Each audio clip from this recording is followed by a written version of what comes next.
What's going on, everybody? It is Stefan here at MadManPlant for the Smoke Busters podcast, and today we are at Private Equity Meets Public Equity.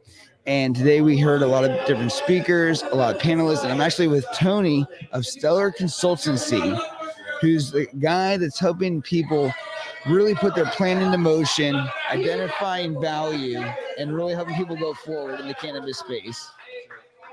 Perfect. So welcome to the show. Thank you. Talking to the mic so people can hear you. Gotcha. So why? Make sure they can see my face. Can you see yourself? Yeah, absolutely. All good. So why is it important for people to have investment opportunities in the cannabis space, especially when it comes to ideas and brands and visions? Yeah, that's the key driver. There's a reality quotient of getting these ideas and concepts off the ground. Number 527. It boils down to, if you are looking to capitalize the opportunity, you have to think with the end goal in mind of what's an investor looking for? What are their mandates?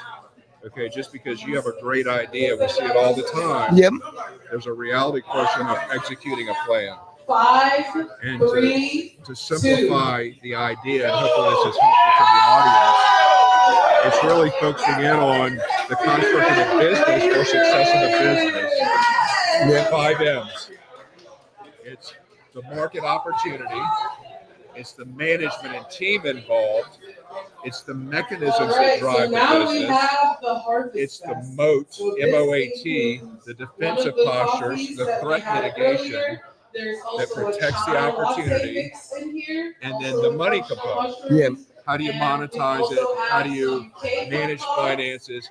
How do you capitalize the opportunity?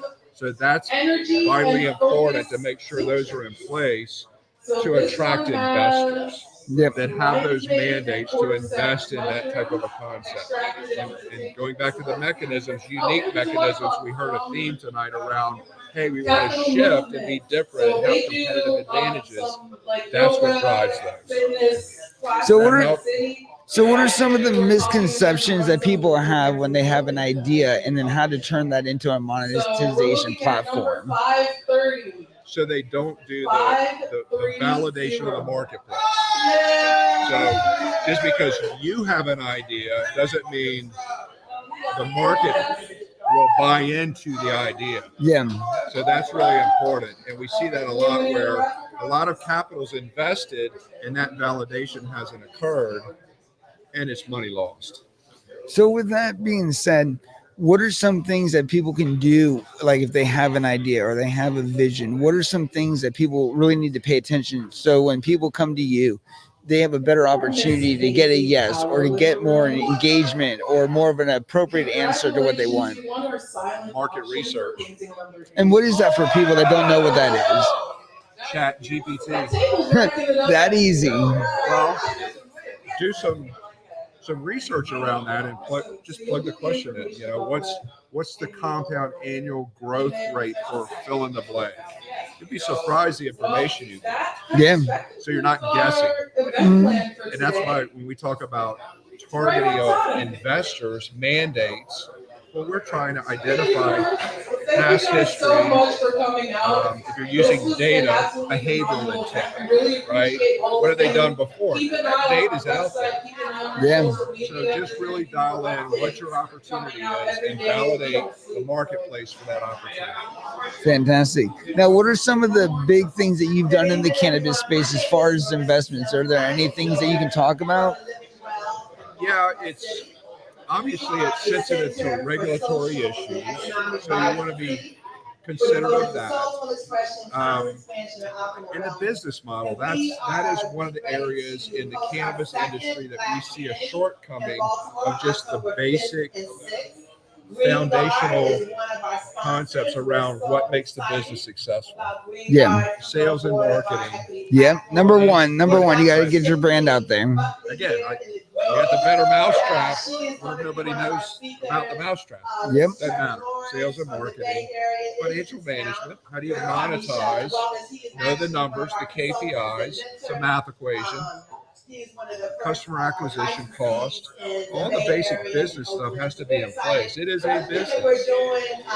Just don't think because you've got the idea or a location advantage or fill in that gap. The idea behind it, there's got to be validation and execution of a plan. Yeah, and then there's also got to be the need, the supply and demand that fulfills the desire, plus also creates sustainability when it comes to finances.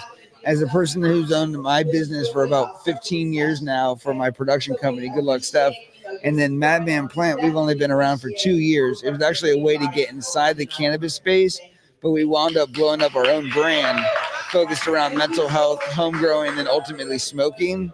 So now we're on tour, but it's one of those things where you are right. You do need to do your research. You do need to know what it is you want to get out of it. A lot of times the thing too is the idea of what you want and the fundamental are two different alleys, and they take two different specialized mindsets because they're different. And I think even in the video production world, when I came in, I just wanted to create really good video. And I thought if I had really good video, everybody would want to work with me. But it didn't work out that way. Yeah, build it well if they come. That's to a point. But you are right. Without metrics, without success rates, without things behind it, being able to see what you've done before, it really limits that viewpoint where somebody would want to be able to invest in you or able to invest in you. Yes, and in threat mitigation, right? Yep. So just everybody's into sustainability and green and ESG, and that's wonderful. But at the end of the day, it's a party in here. You ever heard it? There's a lot going on. But at the end of the day, there's that the reality quotient. Let's reverse engineer and make sure that the train's not going to go off the rails. Yep. And that's the basic business structure, right? Yeah. And risk of you capitalize something too much money and there's inefficient management. Go back to the 5 M's of money, and that can hurt the business opportunity as well. Very interesting. For people out there watching, what is your number one recommendation for them? If they have an idea, what's the next thing they should do before contacting a person like you, or even taking their idea to that level? That's a good question. I had one just the other day. Trying to remember, and we're industry agnostic, but focused in on cannabis and waste to energy projects, and what we're talking about today ties that all together. But because it's data driven and because it's strategic in approach, go back to the 5 M's. That's simple. So the conversation I was having with a founder in the ideation stage, he didn't even have a business plan. So he was struggling with that. And I said, 5 M's. Lay out a piece of paper, write down market opportunity, the management, the team that's going to pull this off, the mechanisms that are going to drive the business, the money component, how do you monetize, manage, capitalize, and the moats that are going to be the defensive strategic plan around threat mitigation. That will get people so far beyond normal entrepreneurs, the traditional where founders and entrepreneurs struggle. Yeah, I really think and the devils are in the details, and that's exactly what you're describing. And it's also too the power of processes. These things have been around for so long because they work, and then being able to adapt those, truly understand them, and then make them work for you. I use sports analogies a lot. So you gotta have the best athletes and the best plan, but you get on the field and play the game, and that athlete gets knocked on his ass. Yep. Call a different play, right? But you have to have those systems in place to be able to do that. Well, I know you got to get back to Baltimore. Each episode is only 10 minutes long, which it is right now. Love to get you on the 2-hour session. We actually have a full podcast studio, which I'd love to invite you to sit down with you for our normal 2-hour session. In the meantime, how can we find you and support your business? I can give you my email address is simple. It's my personal email address, Tony at tonyverner.com. And that is my personally branded website. So it's Tony at tonyverner.com. V as in Victor. Perfect. Well, guys, we have more podcasts coming your way here at the Private Equity Meets Public Equity event here in, where are we, in Arlington or DC? We're in DC. We're in DC. have to think about it. Let's see you guys soon. Bye bye.